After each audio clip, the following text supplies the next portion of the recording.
evening, ladies and gentlemen. I'm your host, InaneDragon, and tonight we're looking at a set of questions for atheists from Ashlee Keyton.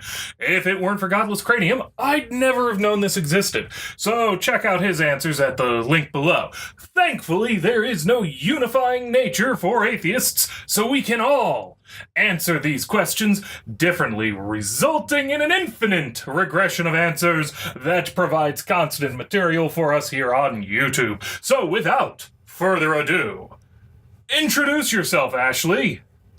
Yo, what's up everybody? This is your boy, Ashlee Keyton. And I've got 10 questions for atheists. I'm going to give a shout out to the friendly atheist, Hemeta. I'm sorry if I said that wrong. It wasn't disrespectful. You can call me the friendly Christian. The Bible says to first be friendly. If you want to gain friends, show yourself friendly. You must first show yourself friendly. I'm screwing this up, sorry. I just made a video and it didn't record, so I have to do this again. So I'm trying to do it faster and better, because obviously it was God that it didn't work the first time. Anyways, we've got 10 questions. These are not 10 questions to stump atheists, but it might happen. Who knows? That's not my goal. I'm the friendly Christian. Remember that. Ashlee Keyton, the friendly Christian.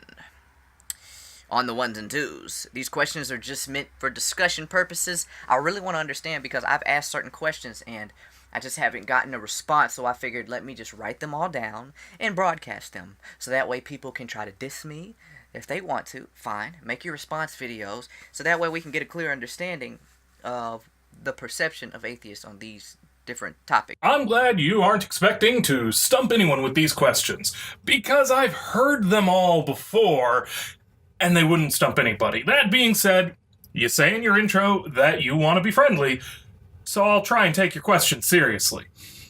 Just to be clear, though, if God prevented you from recording the first time, he only could have done so by manipulating your body, mind, or the camera to either prevent the camera from starting to record, convincing you that you had already pressed record, or some malfunction in saving the file. So I have a couple of things for you to consider.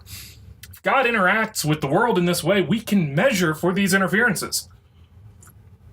So you have to admit that, at least in principle, your God is subject to scientific investigation. Further, since God did this, even if he did so without messing with your mind, he violated your free will. Your intention was to record the original video. He prevented you from acting on that intention, forcing you to record it a second time, which means that your God is not omnibenevolent, since you can no longer hide behind the non-interference with free will solution to the problem of evil. If he's willing to prevent you from recording, but not prevent childhood leukemia, he's not a very nice person. Think about it, seriously. But like I said, I will take your question seriously and try to minimize the assumptions that I make about your motivation. So, let's begin. How do you feel about the way animals are handled in factories? Do you feel like it's immoral? And I'm not talking about objective morality, because most atheists that I've talked to don't believe in that. But they just believe that society comes together and forms their own morals. So Hitler's society was cool. But not trying to get on you guys, but I have to say certain things so I can make a logical point. You've unloaded a lot of ideas on this question, and effectively asked more than one question. First, let's deal with the issue of morality, because it's important. In no small part, because you didn't define what you mean by morality. Good is that which helps humans in our societies live healthier, freer, happier lives. Bad, or evil if you prefer, by contrast, is that which hinders humans in our societies from living healthier, freer, happier lives. Essentially, morality boils down to the well-being of mankind, to paraphrase Matt Dillahunty.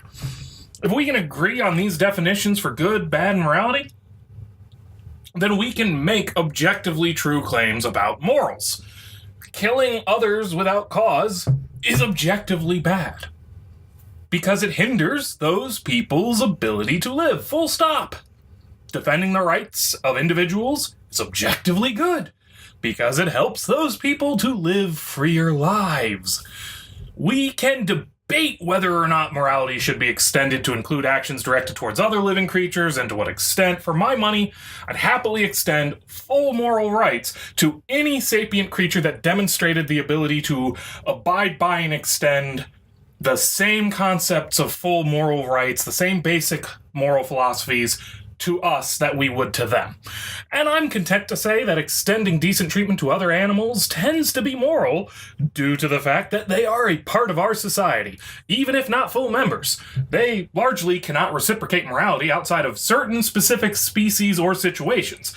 But since they are part of our society and we use them for our benefit in many ways, we have a responsibility to the well-being of said society to treat them as humanely as we can, while balancing the costs of that treatment against the very reasons that they are part of our society. I've seen a lot of issues with factory farms that disgust me, quite frankly, and we can address those issues to improve the quality of life for livestock without making it prohibitively expensive for the poorest members of our society to get the nutritional content that they need. And when we can do this, we should. But the reality is that agriculture is fucking complicated. You have to balance so many different factors, and remember that we don't just keep animals for food. We also keep them for medical purposes, research purposes, industrial purposes. We cannot just get rid of factory farming overnight and see no negative impacts on our societies. And this is ignoring people who may have special dietary needs, as can be the case with, say, diabetes or epilepsy. So whether you want to call factory farms evil or not, they are a necessary part of our societies for the foreseeable future. But we should try and make them as humane as reasonably possible. Number 2, how do you feel about eating a chicken sandwich? Might sound crazy. Maybe you didn't catch it. First question, how do you feel about the way they handle those animals in the factories? So if you feel like it's a problem, and then you eat a chicken sandwich, that's just me kind of seeing, okay, are we really as moral as we say we are? Do we really know morality? Because we feel like, oh, it's terrible what they do to those animals. I can't watch it. I can't see it. Oh, it just kills me. But we're not vegan. We should all be vegan if we find problems with that in an atheist perspective. Because Christians, we sacrificing lambs, you know what I'm saying? So we really don't have a problem with that as much. Fucking delicious. Good wings.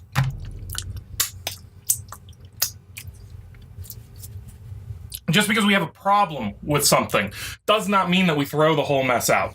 Life isn't simple, black and white, cookie-cutter philosophizing. 4-color comic books are wrong. I don't like the pollution produced by our industrialized society. But I'm not about to go live in a fucking cave to avoid modern life. Fact is, in spite of the pollution, we are able to live better, happier, healthier lives than our ancestors did hundreds or thousands of years ago. And if we let scientists and engineers do their job, we can tackle the pollution problem too.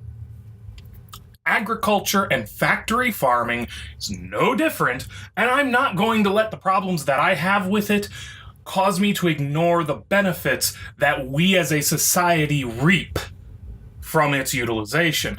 I'm just going to encourage those who are experts on the matter to work to improve our methods and treatment of animals to make things even better. If you want consistency in your life and you find the morality and issues revolving around factory farming too unethical to use, then you also have to give up fertilized soybean fields, so you have to give up your other protein option. You have to give up wood, because that comes from all kinds of bad treatment of the environment. You have to give up cars. You have to give up electricity. You have to give up plastics. If you want to be morally consistent, and when there's a problem with something, you abandon it, go live in a cave. So my advice is not to treat an incredibly complex issue that is interwoven with every conceivable aspect of our society and civilization as some trivial issue that can be adequately addressed in a YouTube comment or video. And frankly, I don't see how either of these questions are particularly relevant to the question of whether or not there's a God.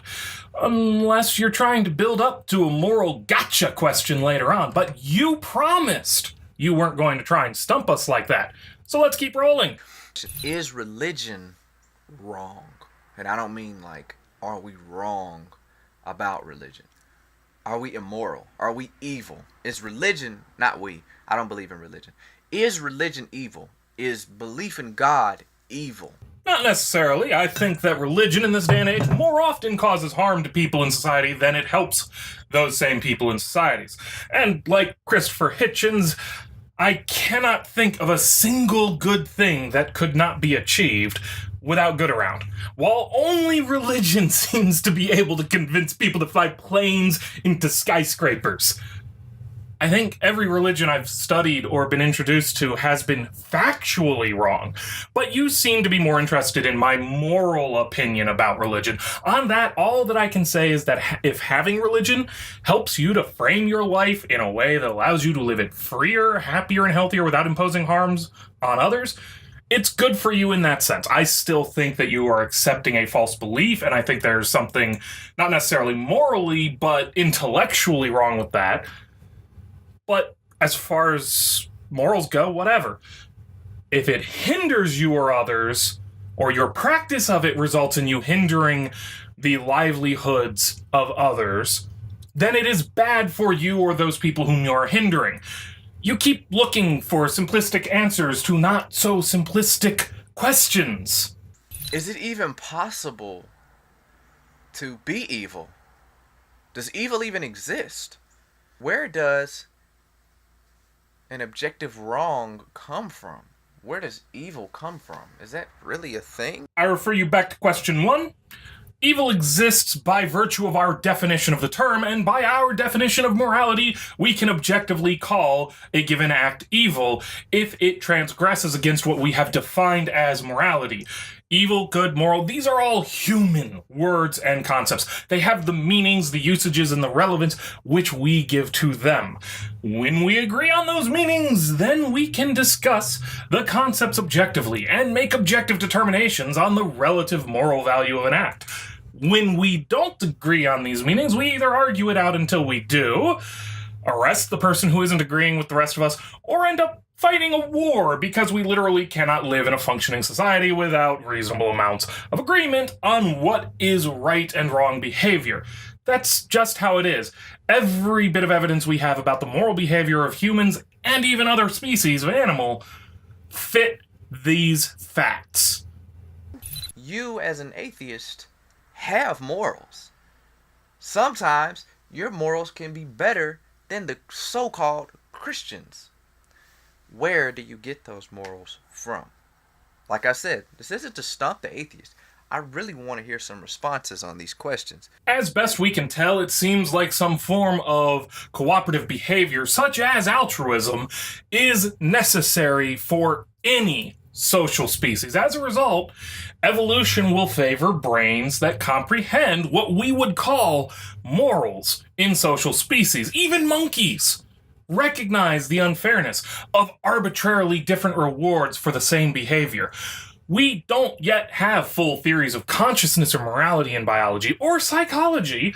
We have interesting research and hypotheses, but you're asking laymen to answer questions that even our experts are still sorting through. Would you really be concerned if the answer genuinely is, we don't know where morals come from? Would answering God gives us morality really mean anything to anyone? What can you do with it? How would it change your behavior? God did it, honestly, is often a worse answer than I don't know. Because maybe there's a better answer out there. But if we just accept God done it, a lot of people are going to stop asking the question, and we'll never know the truth. Do you think it's wise for someone to speak about a thing as being ridiculous if we don't know for sure? Just because it sounds crazy. Alright, prime example. God, the spaghetti monster, evolution, macroevolution. You tell someone that I came from a monkey, my ancestors are monkeys, I'm gonna say That's the dumbest thing I've ever heard. But is it illogical for me to make that kind of statement? Because I don't know. Now I'm sitting here mocking the fact that somebody has a picture of an ape on their fireplace, and that was Aunt Sally. But I'm mocking that. Is that wrong? Or is that immoral to you personally? Because there's no objective morality, so you can't say it's wrong, but you can say personally to me it's wrong. We really can't say anything is evil or immoral. I mean, do morals even exist? It's just opinions, really, I think. But I don't know. But these things have to be addressed in order to gain knowledge. I'm sorry, that was Timothy Jenkins III coming out of me a little bit. Let me just stop.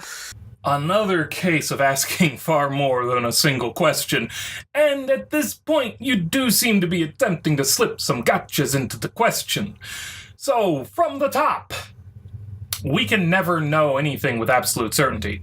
If this isn't what you mean by knowing for sure, but rather you mean knowing with a reasonable level of certainty based on the evidence, then we can know many things for sure. And under this standard, we could say that we know that evolution is true, for sure. We also know that we didn't evolve from monkeys, for sure. Monkeys and apes, this latter group includes us, by the way, evolved from a common ancestor. Based on genetics and the fossil record, the last ancestor common to old world monkeys and apes was about 25 million years ago. You can always argue that future findings might invalidate this, but as far as we can know anything today, we know these facts about human ancestry, and we can prove it conclusively. Consider the works of Richard Dawkins, Neil Shubin, or Jerry Coyne for good introductions to the evidence aimed at the lay person. The comparison between what we know about evolution versus what we know about any gods, including the myriad Christian gods and the flying spaghetti monster, is just beyond laughable. We know enough that we can safely discount any god that created the universe 8 to 10,000 years ago, unless you wish to say that this god also falsified the evidence to make the universe appear entirely different from one so created. I will never not mock such gods and claims made on their behalfs, because they are patently absurd. We know enough about the history of the flying spaghetti monster's origin to know that it's a mocking joke about gods and not a serious proposition for a deity that created the universe. What we don't have, though, is any evidence whatsoever for any gods or for the flying spaghetti monster. And when there should be evidence for a claim, the absence of evidence is evidence against the claim, which is what makes the comparison to evolution and evolutionary theory contemptible. And let's recall, as far as dumb things we've heard, the Christian Bible says you originally came from a lump of clay and that women were formed from a spare rib plucked from said clay man. Is that, honestly, less stupid than the idea that you might have had an ancestor which was smaller and hairier, but still a mammal, with a very similar bone structure, similar musculature, similar internal organs arranged similarly, whose other living descendants all share so much in common with us, both phenotypically and genetically? Honestly, you're gonna call that stupider than God made a person out of clay? That person he called Adam, and when Adam got bored, he knocked Adam out, ripped a rib out of his body, and made Eve from a fucking rib. If we knew nothing about evolution, though, I'd probably mock people proposing the idea that we came from monkeys, or rather a monkey-like ancestor, right along with you, because the time to accept any claim is when the available evidence supports it. Imagine a world where science somehow demonstrated that mankind came into being more or less the same as we see it today. Genetic codes are so different between species that there's no possibility that we shared a common ancestor. Women had one more rib than men, but this isn't true for any other species on the planet. The fossil record shows more or less the same sorts of animals at every level as you go down, as we have on Earth to this day. In this world, with that evidence, we should laugh at people proposing evolutionary theory, and we would pay a hell of a lot more credence to the Bible. We don't live in that world. As to the question of whether or not it's wrong to mock it, not morally. It's just stupid and reveals your ignorance. And how, quite honestly, is there any difference between the statement, it's wrong, and personally to me it's wrong? Your statements are always your personal beliefs, whether or not there is an independent yardstick against which to measure those statements. While I addressed morality earlier, you're also falling into a mistake by arguing that morals don't exist if they're just opinions. Do your opinions exist or don't they? If your opinions don't exist, how would you be able to express them? Yes, they only exist as concepts which we produce and use within our own minds, rather than some objective thing outside of you, which you could hypothetically touch, smell, taste, or feel. But so what? We can still compare your opinion on a subject to other aspects of that subject and make assessments about it. In the case of moral opinions, if we agree on definitions for morality, good, bad, evil, or whatsoever, we can then compare your moral opinion against those definitions and the impacts or outcomes of your opinion. Then we can make an objective assessment of your opinion. Is it really that hard to grasp? Does adding God's opinion on a matter really make it any more objective than when we were dealing with mere human opinion? In all honesty, most of this didn't have to be addressed to gain knowledge about anything other than my opinion with regards to mocking stupid shit. And you could have done that just by watching more or less any other video I've ever made. Can science really disprove the supernatural? Can it? Is that possible? Supernatural is anything that's outside of science. So, can we use logical statements? Are we limiting ourselves to just logic and science? Is it possible to break logical rules?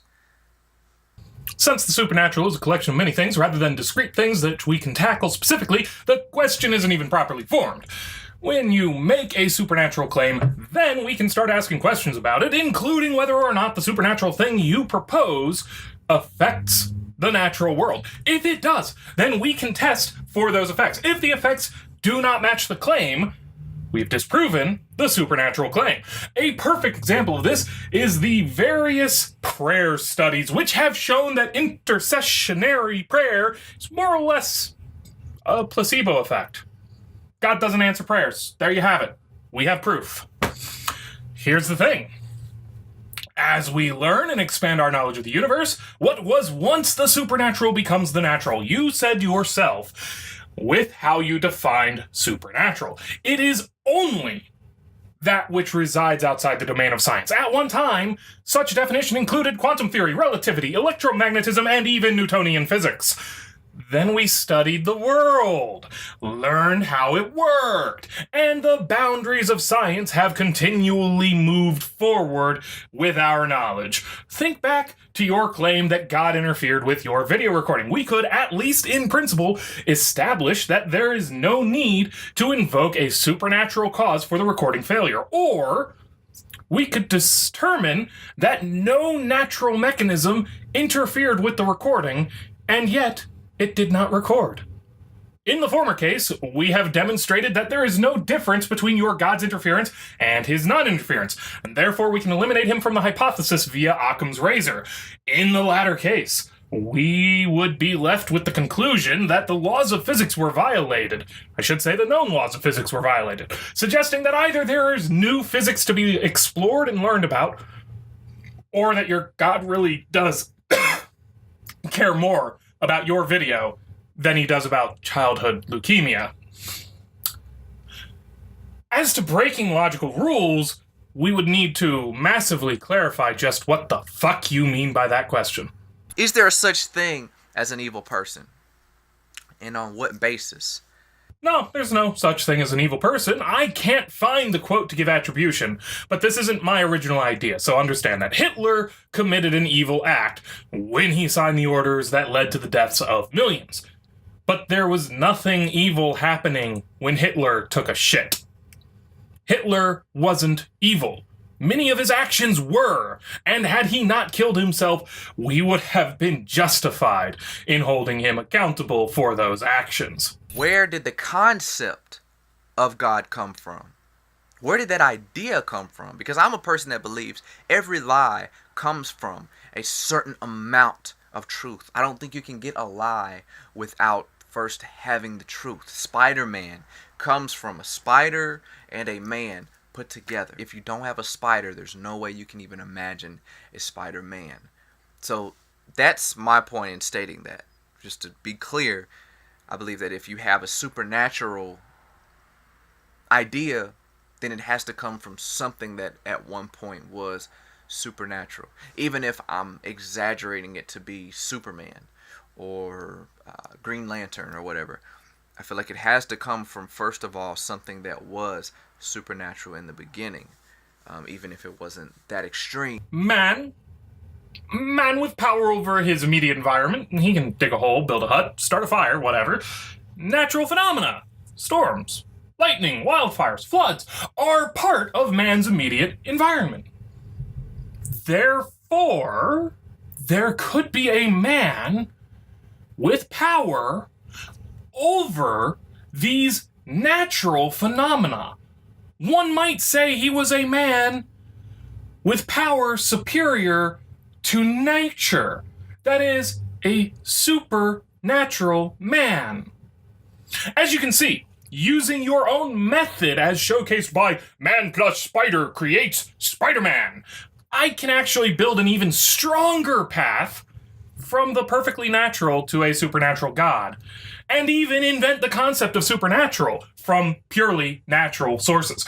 You don't need supernatural things to get to supernatural ideas.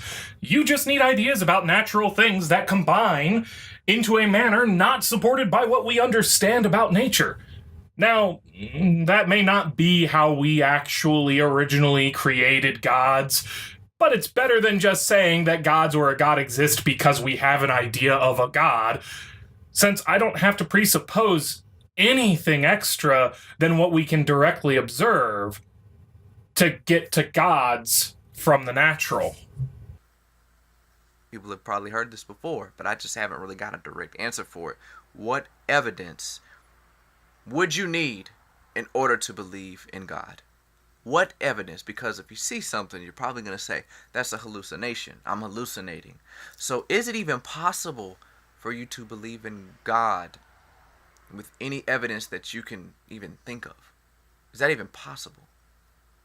So you really have to understand, are you really limiting yourself? I embrace the fact that I'm limiting myself, as you put it, to those things for which we can demonstrate reasonable cause to believe. I'd phrase it as not keeping such an open mind that my brain falls out. That being said, specific to the biblical God, I can think of a number of things. He has the power to manipulate the stars, the sun, the moon, while maintaining all other physical aspects of the universe in such a manner that it doesn't negatively impact living organisms. After all, he stopped the sun and the moon just to help the Israelites win a battle. And he's supposed to want us to love and worship him. So arranging the visible stars to spell out, "Hey idiots, I'm here," captured not only by witnesses but by electronic devices, and with the message repeated in the dominant local language for every region of Earth, all at the same time while blotting out the sun, is trivial. People say, oh my God, that you're demanding so much. God is supposed to have infinite power, infinite capability, and he did this to win a fucking battle. And you're telling me that saving the souls of everyone on Earth, now and for all time, is a more trivial use of fucking with physics than winning one battle in the fucking Bronze Age. Less spectacularly, he could provide a Damascus Road-style visit, as he had the courtesy to give to Saul, now Paul. Now remember, Saul's companions heard the angel deliver the message, though they didn't see the angel or understand the words, so we can rule out hallucination in this case, though why the angel couldn't just appear to all of us and leave behind physical evidence, such as being recorded on video, magical powers, what have you, it's beyond me. Jesus could descend from the heavens and heal the sick, mend broken or missing limbs, and deliver specific, detailed prophetic warnings to individuals.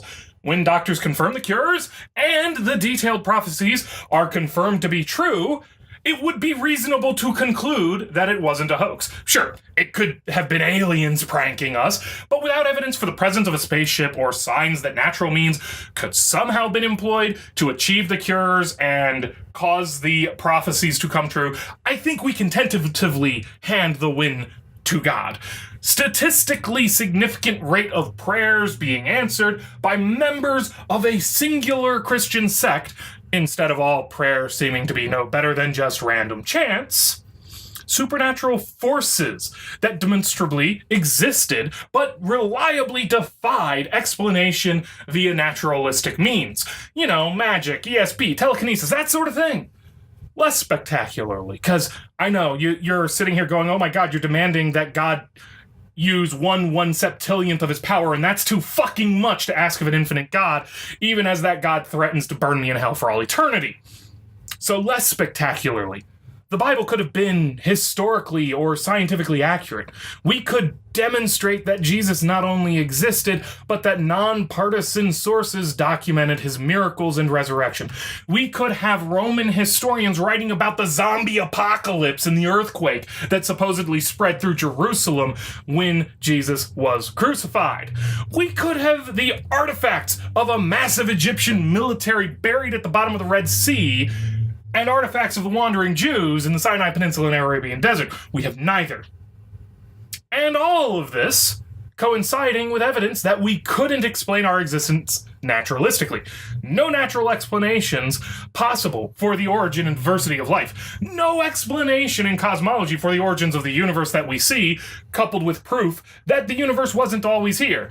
If the universe were such that life shouldn't exist, that is the opposite of the fine-tuning argument, because the significant constants of physics were such that our existence defies the laws of nature.